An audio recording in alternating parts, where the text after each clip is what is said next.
I agree. So now let's get back into our voting system. So could you kind of describe to me in a perfect world a blockchain based voting system that could be implemented, let's say in the next like 5 to 10 years, realistically? What would that look like?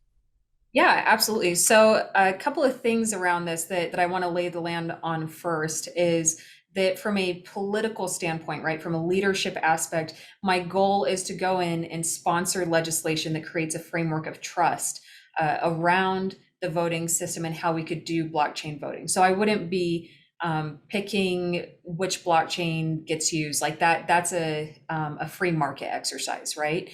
But in terms of how it could look in the future and how it could benefit us, you essentially have the ability uh, to, from your phone. So like, I'll take you through the customer experience side of this. So you would have your phone or your device, and you would have your identity tied to it, first of all. So this is where the decentralized identities come in, where you hold all of your information and nobody can access that. So you could keep in there your education credentials, your work history, your license, your health history, whatever. But and especially voter like registration, essentially saying that you are able to vote. And this could be something that honestly we should probably just issue to anybody that's over the age of 18 that's legally allowed to vote, instead of making them go through this extra friction process that costs us a lot of money and time and effort and operations.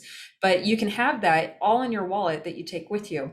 And then when election time comes around, you receive your ballot.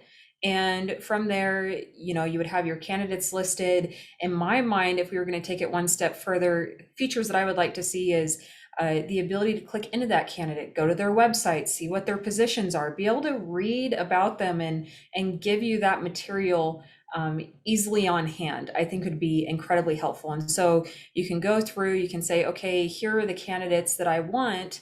And then once you select that, you cast your ballot. And with this Web3 blockchain technology, it's 100% immutable. Once you cast that ballot, there's no somebody changing it or hacking or anything like that.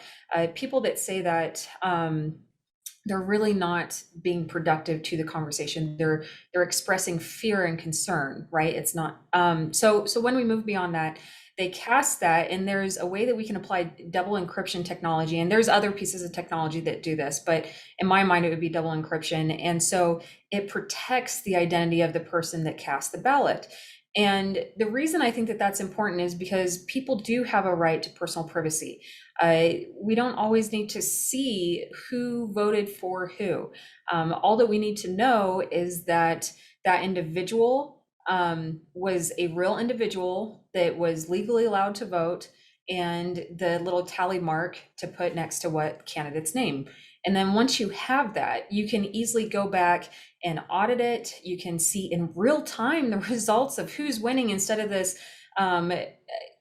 how do I put this? Instead of this grouping of, oh, we counted this batch, so now we're uploading this batch. And then there's no room for human error where if you miskey a number, people aren't like, oh, what just happened there? No, that's not what it is. It's just it's this very simplistic flow that you can watch in real time, and then you would know immediately who won the election. So if you're around the world or you're deployed, like if you're in the military, this is going to be huge. Or say you're disabled, you don't have access. I mean, the ability and the functionality is huge. And then as far as when can we start using this, Utah in 2020, we used this during our presidential elections. Not quite with the identity piece, but definitely with the blockchain voting piece. And so within the next 2, 4, 6 years for sure, we will have blockchain voting. And anybody that's pushing us to go back is not being helpful.